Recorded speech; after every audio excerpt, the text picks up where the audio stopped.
Hey there, folks. Today we're going to work on fingers and toes.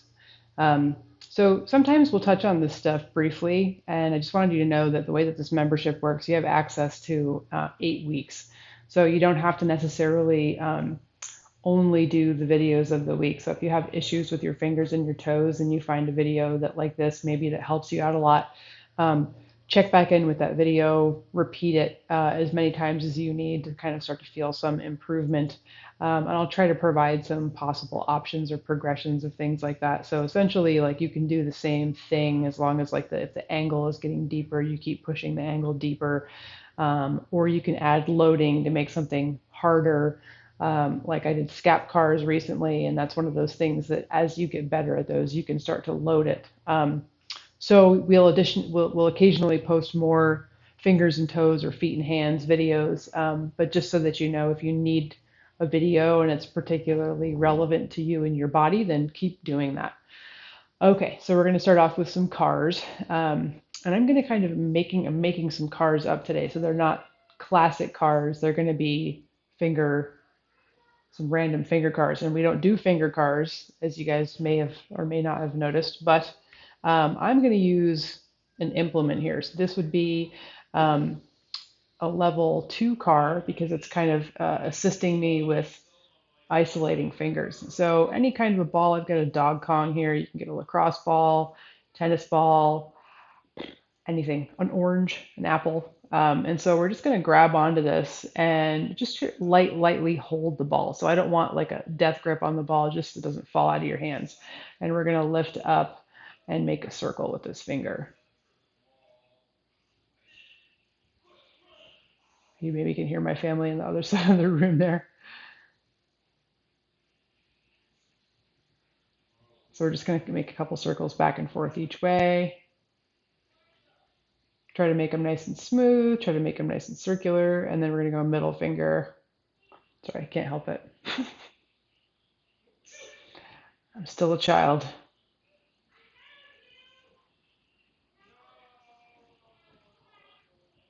And the horrible ring finger.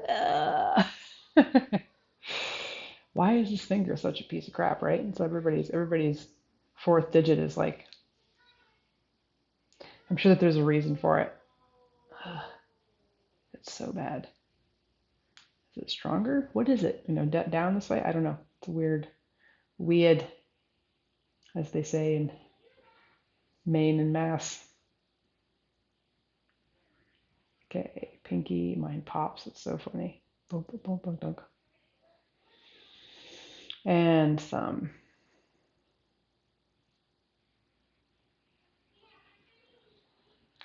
I'm trying to continue to hug it with my thumb meat, and this is pretty hard for me to kind of isolate this knuckle and not pull from the bottom here, but I'm trying to keep this on the ball while I do my car.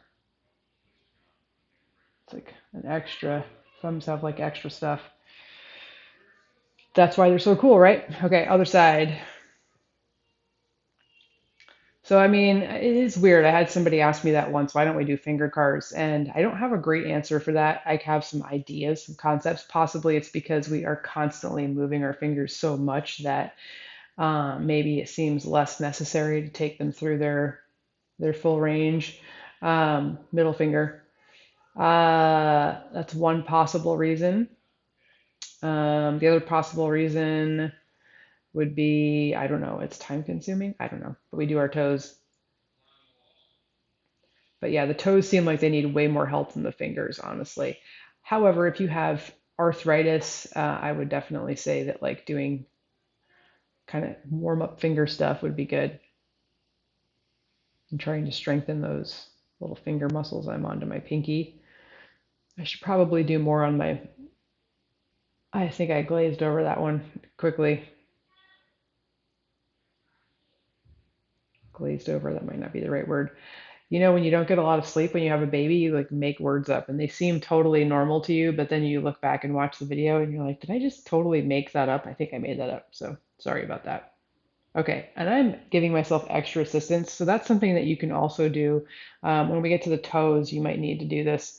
But if you're unable to isolate and control a joint, Sometimes it's helpful to just, manually in some way stabilize. So we use level two, they call them, we use tricks to figure out a way to force you to stabilize something. So we'll stick your butt up against a block up against the wall, we'll grab onto a ball, we'll pin you up against the wall, like whatever we can creatively, in our best kind of coaching S&M way, think of to torture you into submission so that you can isolate that darn joint.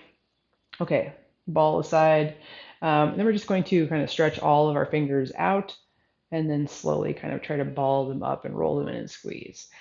And try to keep the fingers in as long as you can. Go all the way back as far as you can, and then extend all the way up and back.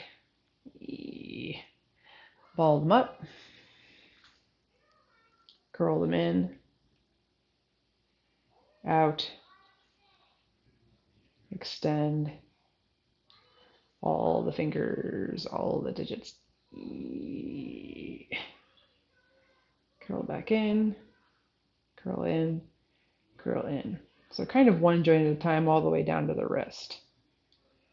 Go back, uncurl the first knuckle, uncurl the second knuckle, and then the last. And then at this last point here, just kind of work to get a little extra extending and reaching going on. Come back in. We're going to do some fist wrist cars because that kind of targets a lot of those tissues that wind all the way up to those knuckles.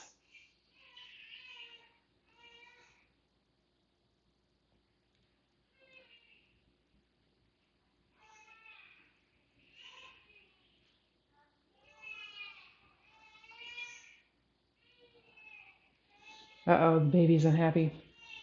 Okay, now we're going to work with kind of stretching the fingers either way here. So we're going to go underneath first, sort of a stretch and strengthen. So I'm keeping my wrists straight here, just sort of arbitrarily not doing the wrist and just kind of getting the back of that knuckle going.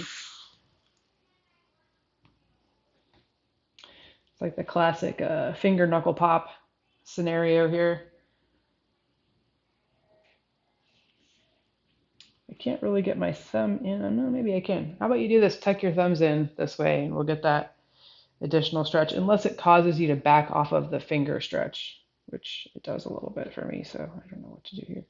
Maybe that. Kind of play with it, see if there's some way that you can target the back of that thumb. Kind of for me accentuates the index when I do this, so that's cool.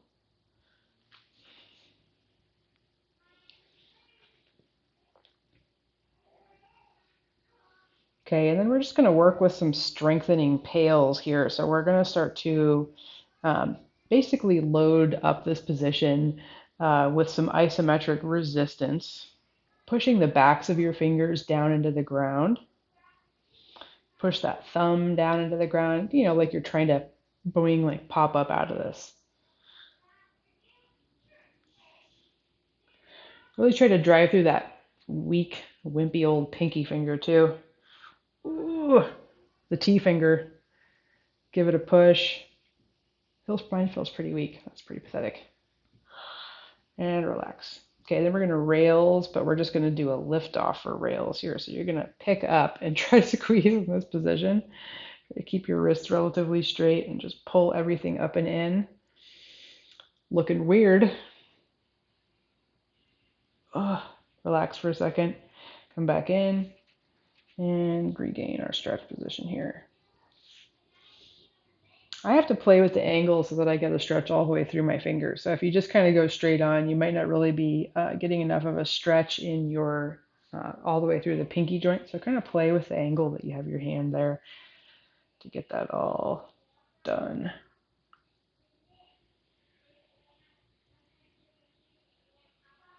So this type of stuff, if you do have arthritis, we're not going to cure your arthritis, but what does always help arthritis is building up better tissue quality around the crappy joint. It makes it feel better, more blood flow, more circulation, more, tidbits of life that get into that bad, sad joint. And relax. Okay, then we're going to go the other way with these fingers. We're going to push them back. And so you might be going, oh my God, this is one of those um, people have very discrepant ranges of motion with the fingers back thing. Like I have a pretty ridiculous amount of finger range here. My husband's like here. So whatever you've got is great. So you're just going to try to, if it's way out here, find that position wherever it is. And then also, you might notice like, oh wow, my right hand is way, way, way more tight than my left. Yeah, see, big difference.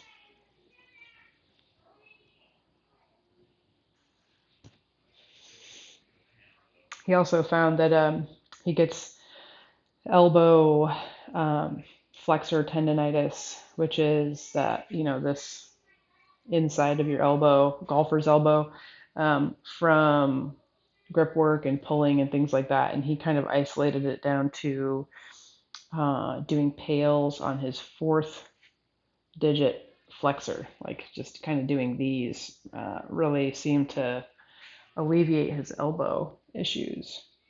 All right, we're going to generate isometric load into the floor here. So be careful on this because it's kind of an intense position and I don't want you to like tweak a tendon or anything or tweak tissues associated with this position. So start pushing those fingertips pads down into the ground. If you're doing a lot of typing and things like that too, like just taking care of your fingers a little bit will help you not develop carpal tunnel, hopefully. Keep pushing down. I don't know if any of you guys have ever tweaked your finger flexors. I one time was grabbing a door handle and I had my phone in between my index and thumb. So I had my middle and fourth finger pulling the door of my car closed, and I kind of slipped my fingers off of the inside of the car door handle, and it was like this bang, horrible feeling, horrible pain. It's great, lasted for weeks. Okay, then we're going to do the same thing here. We're going to do a lift off. So you're going to try to reclaim that position and then hold this position as best you can. So, we want really, really close active and passive range.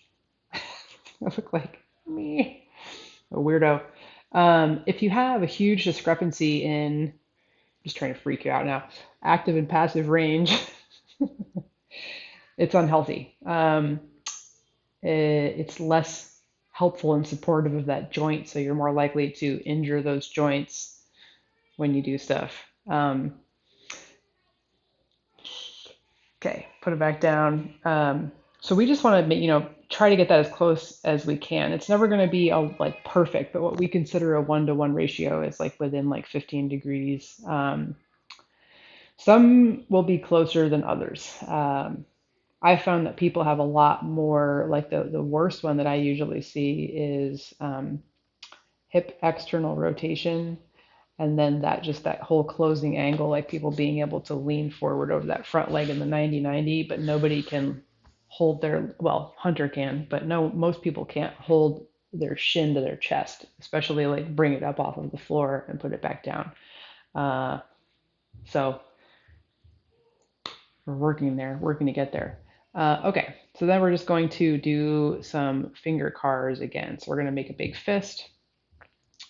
And we're going to extend back out to that position. Roll up into a fist. Extend. And I'm isolating the wrist here. I'm not moving my wrist.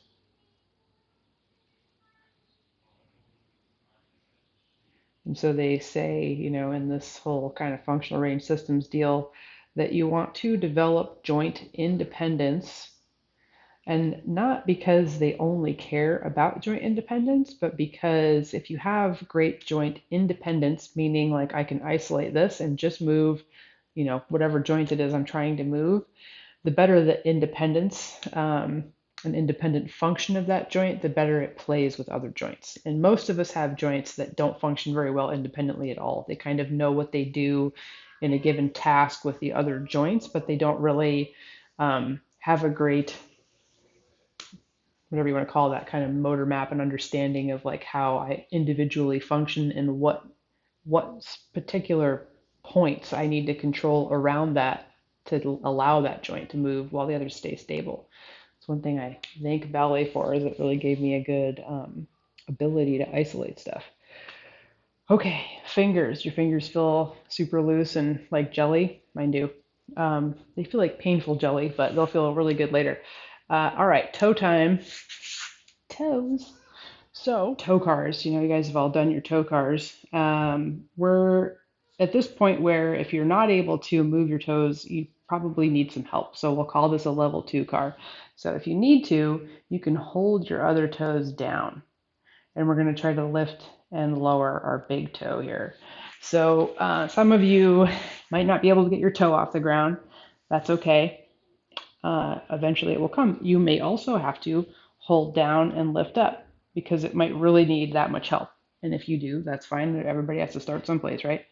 Um, you haven't been asked to move your toes independently for most of your entire life. So, don't expect them to just do something that they've never really done. Another thing that you're looking for here, so if your bonus points, if your toes are moving, yay.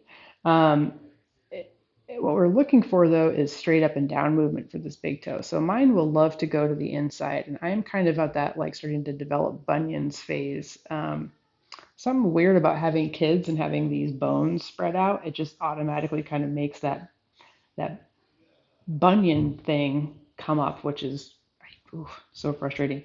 So the way that you solve those bunions is basically really strengthening the adductors of the foot and this arch muscle in here. So you're always kind of trying to work to pull that toe in, and do some loading here where you get some pressure going. But when you're doing your toe cars, just don't let it go to the inside like that. I mean, if you're trying to make a little toe circle, it can go to the inside. I'm going to work on my toe circle. Anyways, so that's one thing to look for. The other thing to look for is that we're not excessively pressing those small toes down, and that's really hard. But you're trying to keep those toes relaxed as you lift and lower.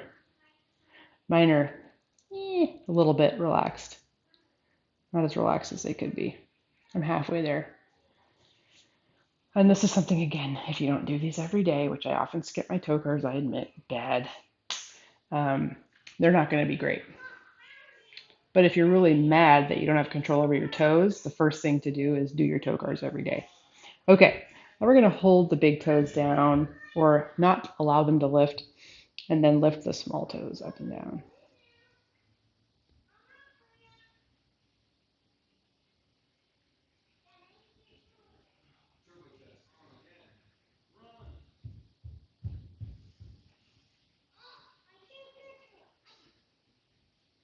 Okay, now we're going to hold them all up and we're going to tap the big toe down.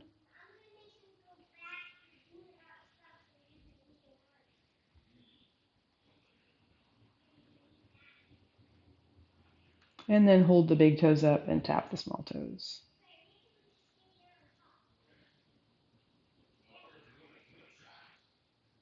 I don't know about you, but my pinky toe is kind of useless. It didn't used to be useless. It's like another weird artifact of pregnant feet. Alrighty, so that's the toe cars there. We are going to stretch our toes. We're going to do some extra toe cars first, though. So, ballet toe cars. So these, one thing I like about the toe cars is the isolation. One thing I don't like about the toe cars is I would like to tie in the arch of the foot a little bit more. So just as far as like the top of the foot here, how you get stretches through the top of the toes where you don't when your feet are flexed all the time. And then this, when you get to go below the floor where you pull the toes down this way, and that strengthens things in a whole different way. And you can do them again. You can try to do like hold your toes in space and do them like that. But if you do them at when your ankles in plantar flexion, then you get even more like really like max kind of end range short tissue strengthening, which I like a lot. So we're going to heavily point the toes, keep the foot pointed or in plantar flexion, and then pull the toes back. Flex through this way. And again, that's just going to help stretch more of these tissues up here. Point through and point the toes. Pull back and up and down and point.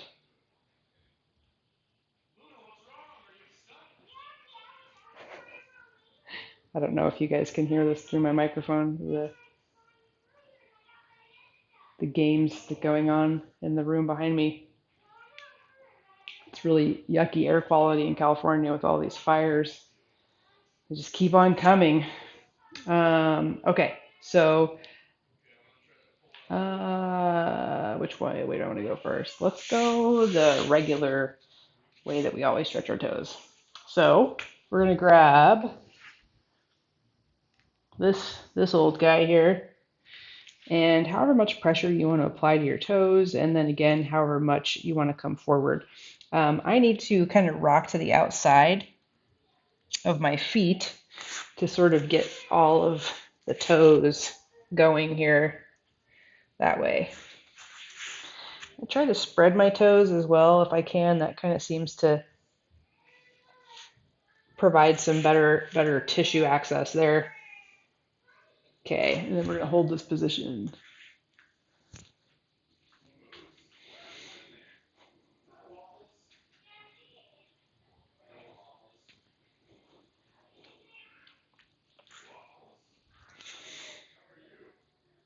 So if this is really uncomfortable on your knees, you can kind of find a way to do this with extended knees. So you can be here, same position on your feet. It's less loading on the toes.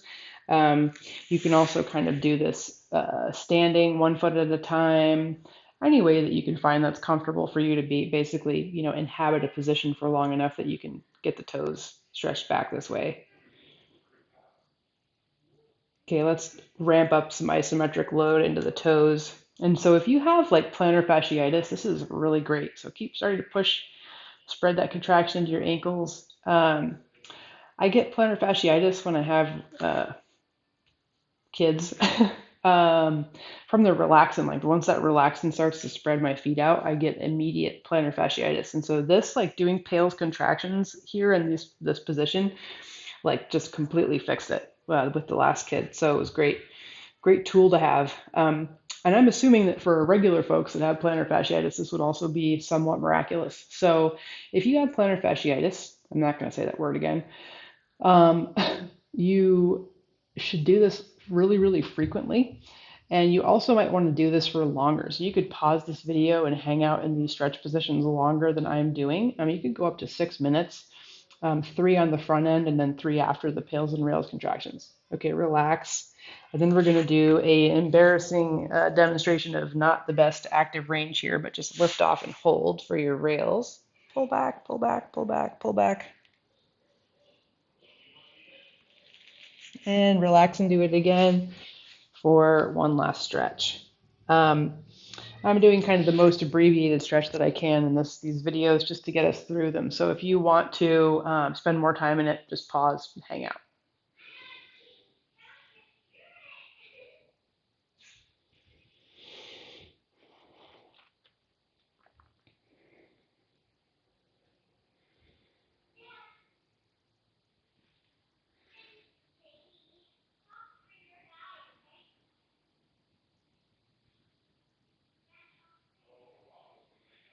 All right, last stretch. Going to need to employ the use of a chair here.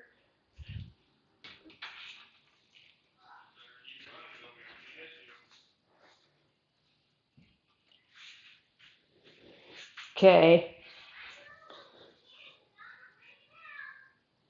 This one always looks very dancery to me.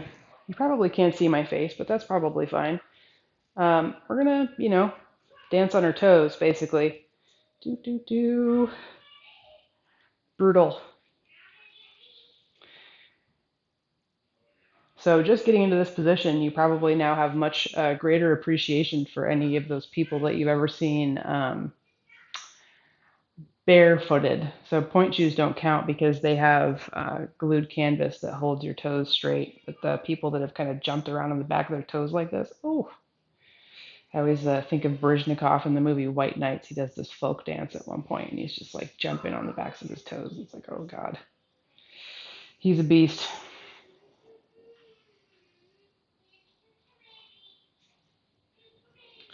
These always make my feet feel so much better. I never do them, but when I do, it's like, oh God, why don't I do that more often? I think, we never flex our toes back this way. Okay, isometric load. Start to push those toes down into the ground like you're trying to flick the mat out from underneath you. Oh, towards the front. That is a spicy meatball right there. Oh.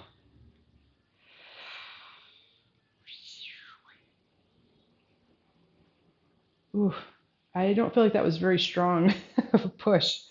All right, relax. And then we're going to rails. You're going to pick up and hold. Oh, getting a cramp. And go back down. So you can do this with just your toes. You can also do it to where you kind of involve that top knuckle. So you put weight on, this bridge here. Um, they're, different, both great.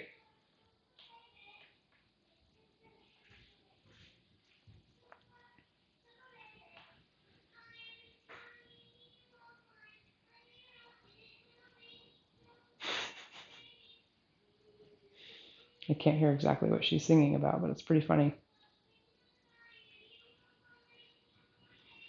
We're big fans these days of making up out of tune songs.